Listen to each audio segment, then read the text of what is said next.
Digo, imaginemos por un momento que el reloj de la vida ha avanzado inexorablemente, ¿no? Que llegamos a los 80 años. El momento inevitable, claro. Exacto.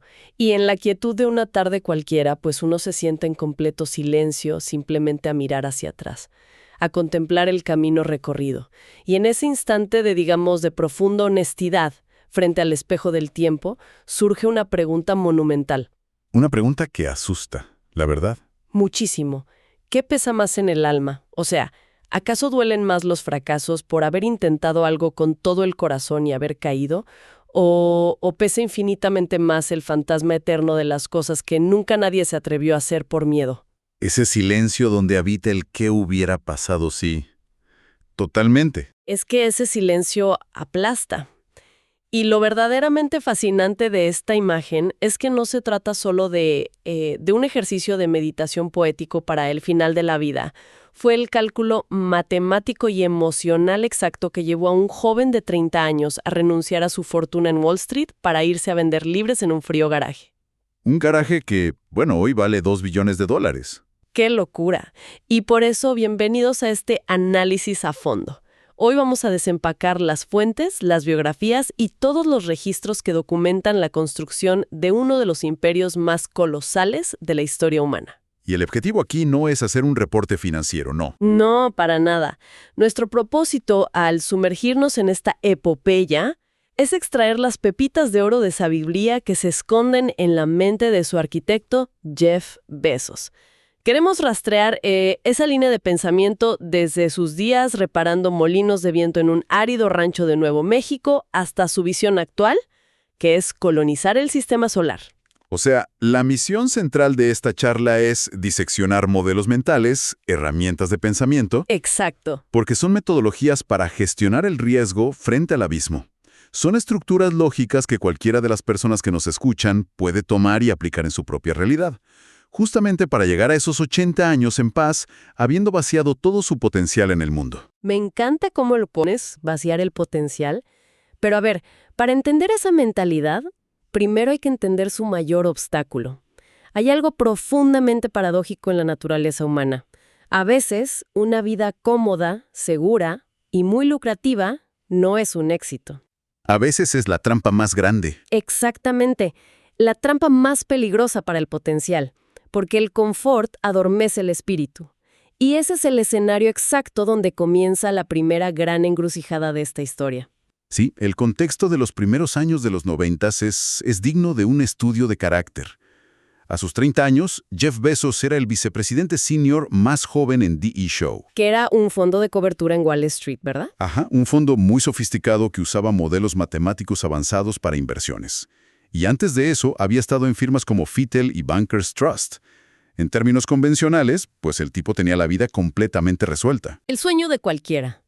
Salario extraordinario, bonos millonarios garantizados, una carrera brillante. Estaba literalmente en la cima de la montaña corporativa. Sin embargo, las fuentes nos muestran que su mente estaba forjada en un yunque completamente distinto, ¿sabes? Hablamos de alguien que desde niño pasaba los veranos en un rancho trabajando con su abuelo. O sea, lo mismo vacunaba ganado que reparaba la maquinaria pesada de los tractores Caterpillar. Una ética de trabajo muy física. Sí, y no solo eso. En su adolescencia sudaba la gota gorda como cocinero en un McDonald's, pero cronometraba cómo se rompían los huevos para optimizar el proceso. ¡Wow! Desde ahí ya se veía esa mente analítica. Totalmente. Es una mente que cuando de joven no pudo pagar los $20 que costaba un cubo infinito en las tiendas, este Infinity Cube de espejos. Sí, el juguete óptico. Pues fue a comprar espejos baratos y armó uno él mismo por unos pocos centavos. Entonces, esa mente, por más oro que lloviera en Wall Street, siempre estaba buscando algo más. Había una sed de creación que, el dinero simplemente no podía saciar. Y esa sed choca de frente con un dato histórico fascinante. En 1994, él tropieza con una estadística que pasaría desapercibida para el 99% de la gente. Pero para él fue una revelación demoledora. El uso de Internet estaba creciendo a un ritmo del 2.300% al año. ¡Qué barbaridad! 2.300%. Hay que ponerlo en perspectiva, ¿no? En ese momento, Internet era poco más que una curiosidad académica.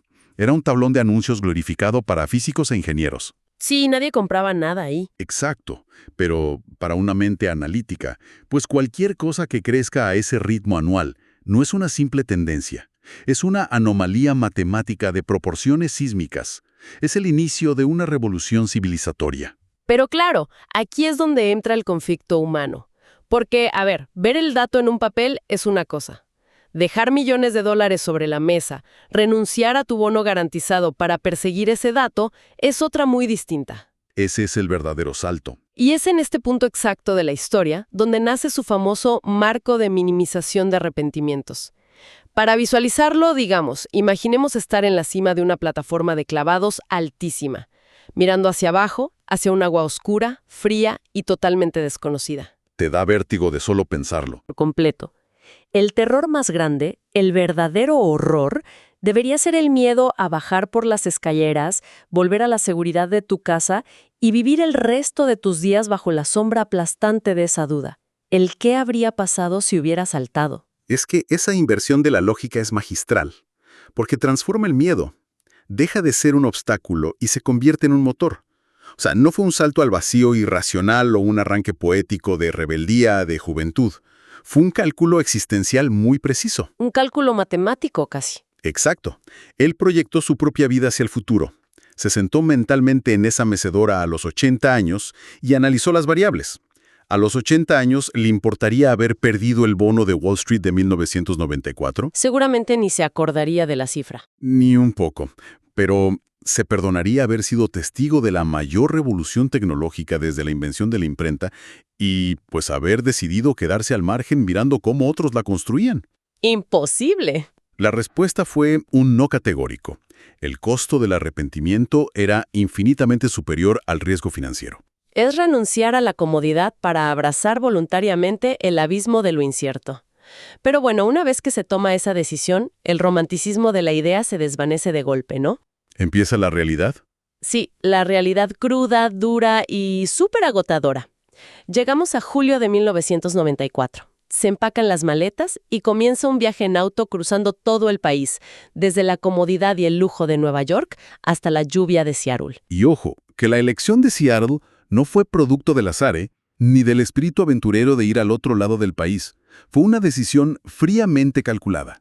Para construir una empresa tecnológica se necesitaba talento técnico de élite. Y en Seattle estaba la sede de Microsoft.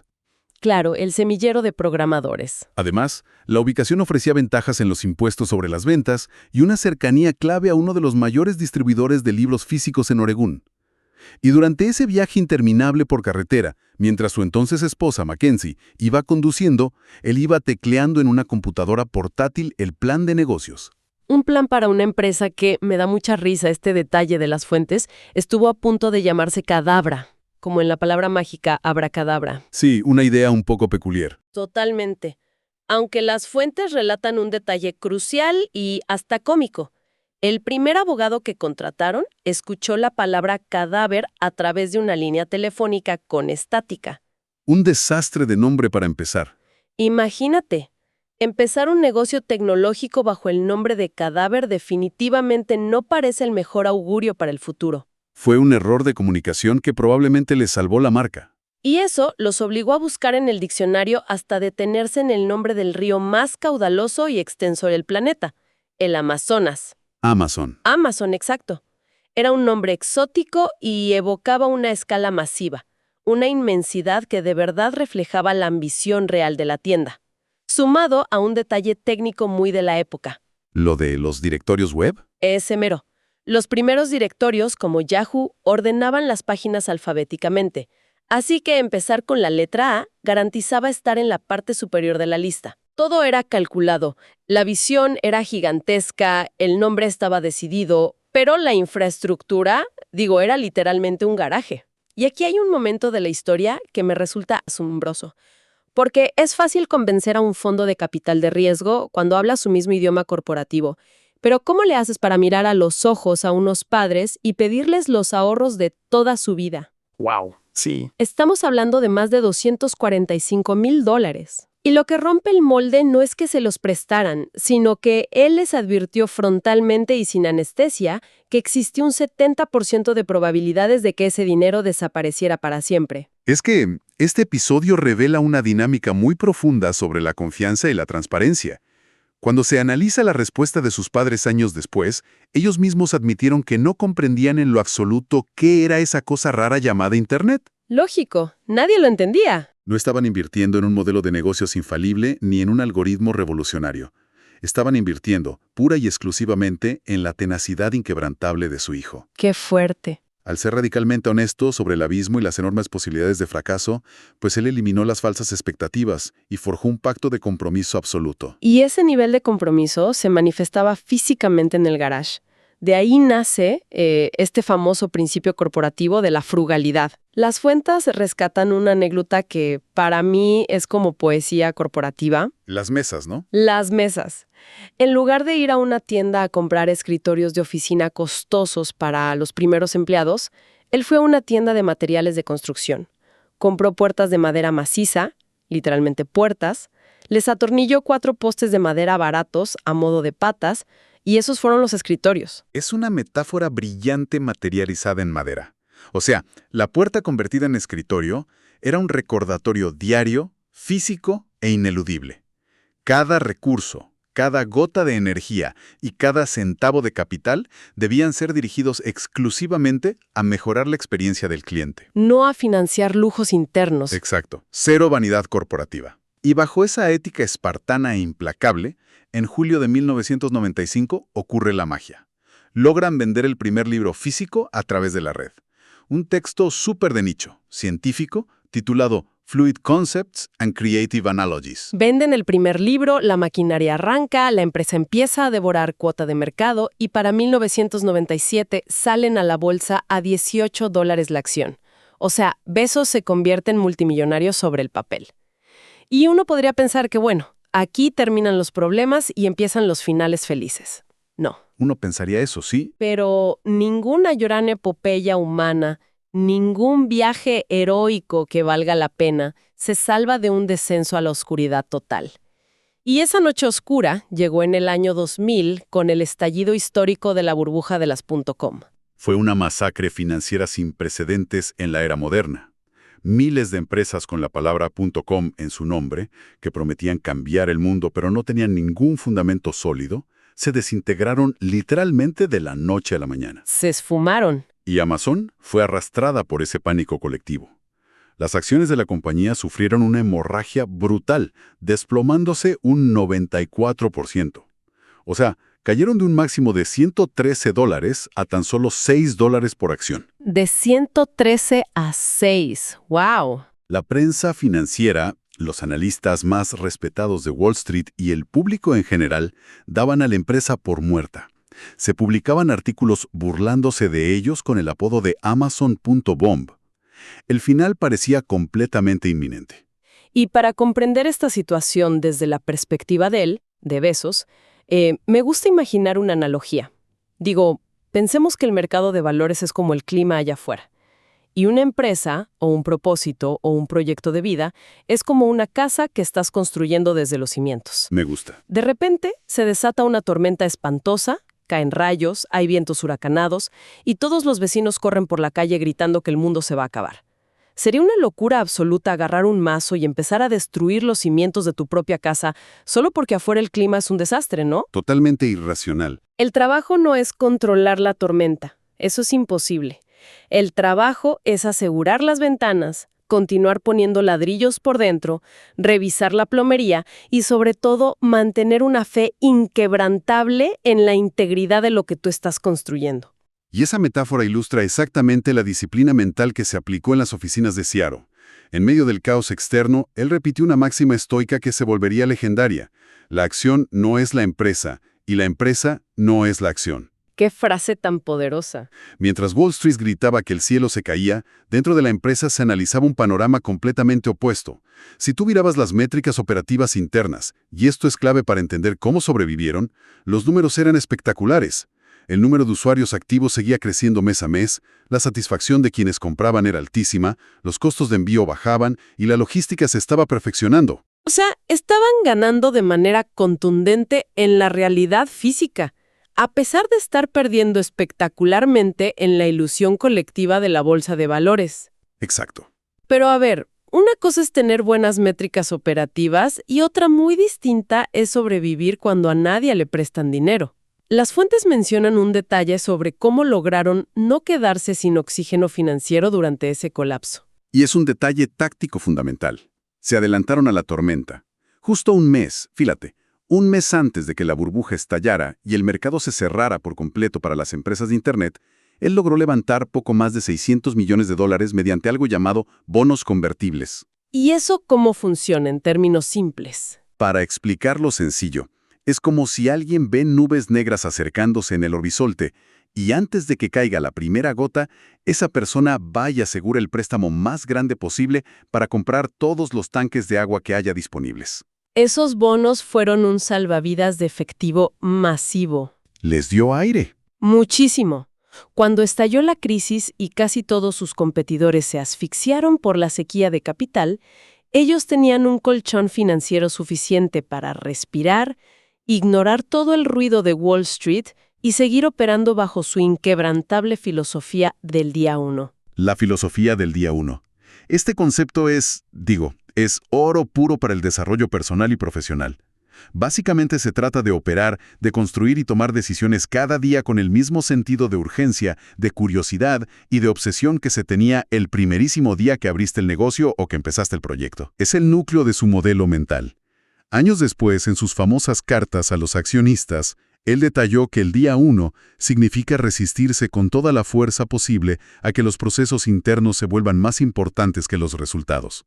No burocratizarse. Exacto. Significa estar dispuesto a fracasar rápido y experimentar constantemente. De hecho, cuando se le preguntó en una reunión cómo se vería el día 2, la respuesta fue escalofriante por su precisión. ¿Qué dijo? Dijo, el día 2 es la estasis, seguido de la irrelevancia, seguido de un declive insoportable y doloroso, seguido de la muerte. Y por eso, siempre tiene que ser el día 1. ¡Wow! Seguido de la muerte. Fuerte, ¿no? Y para evitar a toda costa ese día 2, implementaron tácticas muy curiosas, como la regla de las 2 pizzas. Me encanta esa. Es buenísima. Si un equipo de trabajo no puede ser alimentado con 2 pizzas, significa que el equipo es demasiado grande, lo cual genera burocracia, lentitud y termina asfixiando la creatividad. Es súper pragmático. Y todo esto explica cómo lograron atravesar el abismo del año 2000. Pero a ver, sobrevivir a una quiebra inminente ya es una epopeya por sí sola. Pero hay un abismo entre sobrevivir vendiendo libros y convertirse en una infraestructura planetaria de $2 billones. Un salto cuántico. Literalmente. Y aquí es donde la historia exige un salto conceptual. Sobrevivir requiere resistencia, pero conquistar requiere una paciencia extrema y tomar decisiones que en el corto plazo, pues parecen rozar la locura financiera. Hablemos de Amazon Prime. Tremendo caso. Y de hecho, lo perdieron durante años. Lo perdieron a mares. Pero fue una decisión donde la comprensión de la psicología humana atropelló a la hoja de cálculo financiera. Él comprendía algo fundamental sobre el comportamiento de la gente. El mayor obstáculo psicológico para comprar por Internet no era el precio del producto en sí. Era el envío. Era la fricción de tener que calcular y pagar el envío en cada maldita transacción. Al cobrar una tarifa plana anual, estaban eliminando esa fricción mental de tajo. Ya no se trataba de ofrecer un servicio de mensajería. Estaban alterando permanentemente el comportamiento de las personas. Formando un hábito. Transformando compradores esporádicos en clientes sumamente leales. Hoy, el programa Prime cuenta con cientos de millones de miembros que, naturalmente, pues compran muchísimo más y con mayor frecuencia que quienes no están suscritos. La pérdida inicial de dinero era en realidad una inversión a largo plazo en infraestructura psicológica. Infraestructura psicológica. Qué buen término. Y si Prime fue una apuesta audaz, lo que pasó después, a mí me rompe por completo la lógica convencional de los negocios. Estamos hablando de Amazon Web Services, o AWS.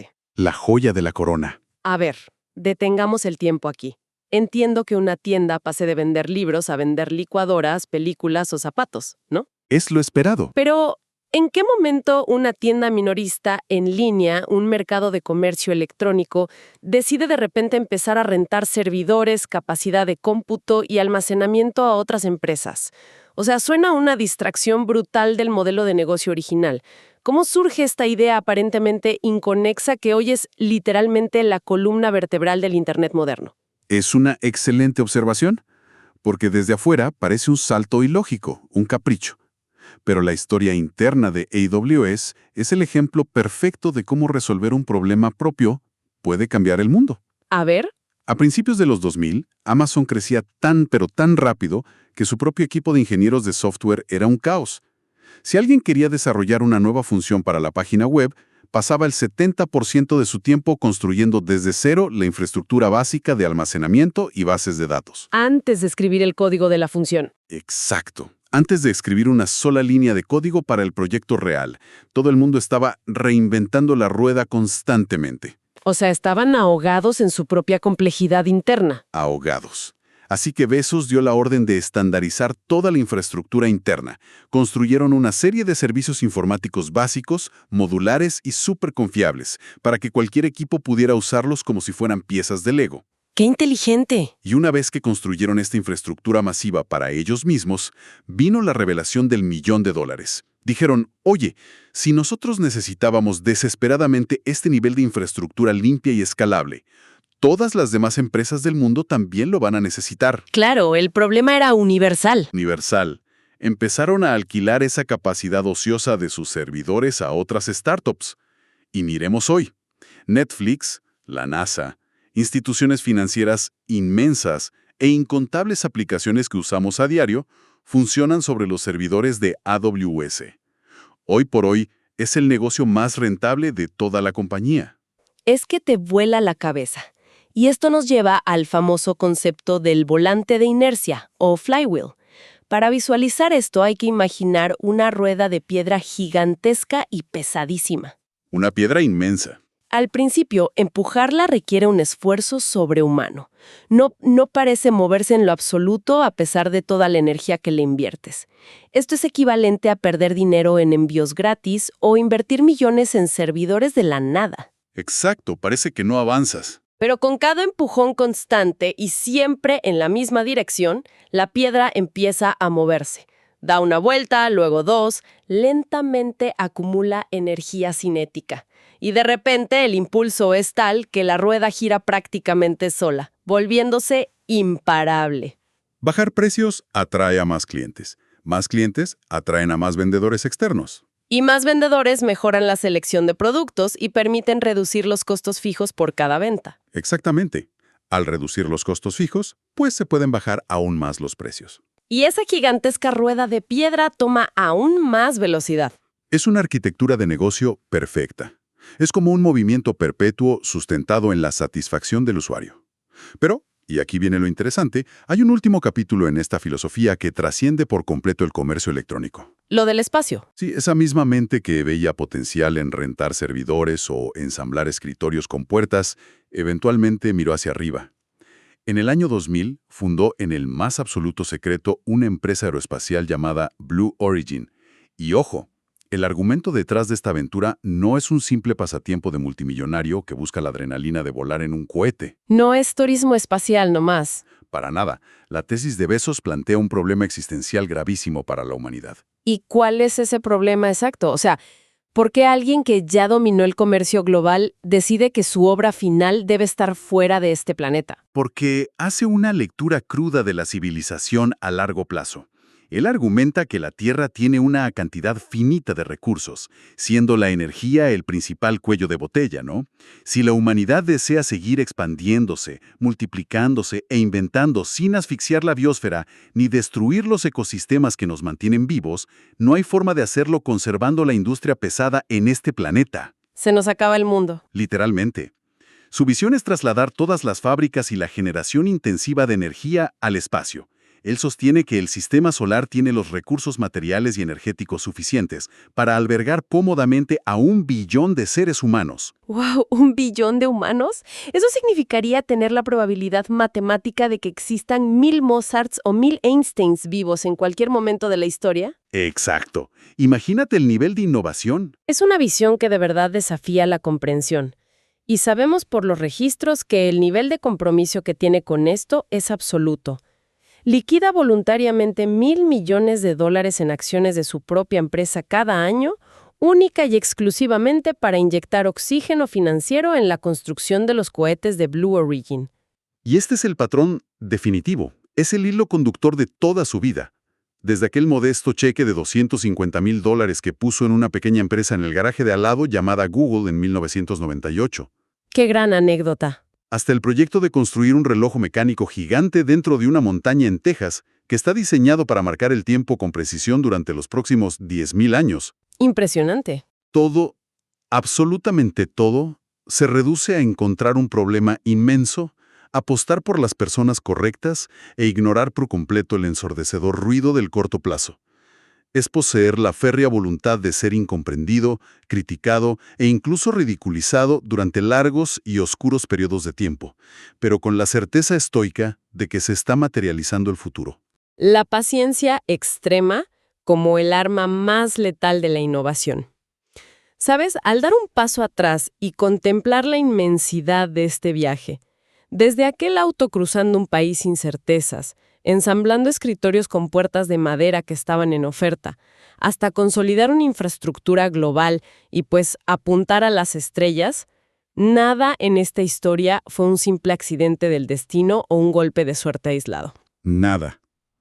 Todo tuvo intención. Fue el resultado metódico y súper deliberado de elegir constantemente la curiosidad frente a la comodidad, de priorizar una construcción que tomara décadas por encima de la frágil y efímera seducción de la gratificación instantánea.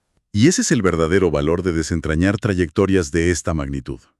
No se trata de imitar un plan de negocios ni de que quienes nos escuchan salgan a fundar una corporación tecnológica. Se trata de apropiarse de los modelos mentales. Totalmente. El marco de minimización de arrepentimientos es una brújula universal. Al final de los días, cuando la tormenta de la vida se detenga y quede el silencio absoluto, lo que nos brindará una paz profunda no será lo confortables o seguros que estuvimos, sino el tamaño de los abismos que decidimos cruzar. ¡Qué fuerte! Y por eso se vuelve imperativo proyectarse a ese futuro incierto. Sentarse mentalmente en esa mecedora a los 80 años, observar las decisiones que hoy nos generan parálisis, los miedos que nos anclan a lo conocido y lanzar la pregunta inevitable: ¿de qué nos vamos a arrepentir de no haber intentado? Esa es la pregunta. Que la respuesta a esa pregunta se convierta en el combustible necesario para dar el salto y abrazar la maravillosa incomodidad que conlleva crear algo nuevo. Y para cerrar esta reflexión, queda flotando en el aire una pregunta que, creo, debe confrontarnos a todos en lo más profundo.